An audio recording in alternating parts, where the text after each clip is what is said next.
Raj Sahu at your service, and as the title suggests, why Paul, I beg your pardon, why King Solomon and Jesus Christ are furious with our churches. Well, the reason is this, and you will now hopefully understand why. See, we know that Solomon was the most successful man ever born, they say, and at least he was the most successful king of Israel because his wisdom had come from God, because he had prayed for wisdom. But that's not what we are talking about. We are talking about Ecclesiastes, where he completes almost his tenure as the king, and towards, I believe, the last parts of his life, he wrote that. The message of Ecclesiastes, so we don't waste time, I'll straight jump to the message. The message of Ecclesiastes is that however difficult things may be, because of the curse upon mankind in this fallen world, there is a purpose for every human being. There is enduring hope and satisfying life as we walk with God. Why do we think this is what it is? Because he explains it towards the end of Ecclesiastes. Because he says everything else is redundant.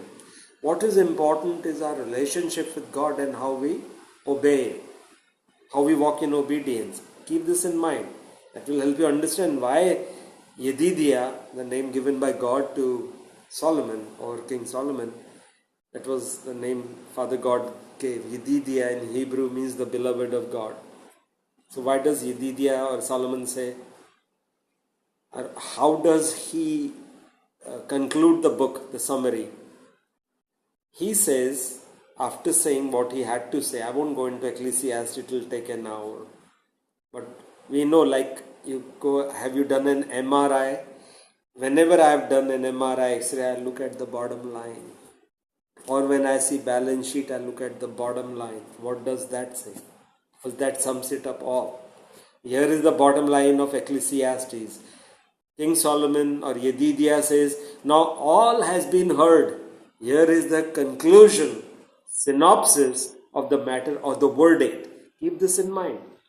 Fear God, keep his commandment, for this is all the duty of mankind. What? Fear God and keep his commandments, for God will bring every deed into judgment. Good, bad or ugly, he says. Including every hidden thing, whether it is good or evil. So that is the message of Solomon. But that was rejected by our church, exactly as Jesus says. So Jesus is saying exactly as Solomon says. Let's go to the final hours of Jesus, moments before he is going to be crucified. On the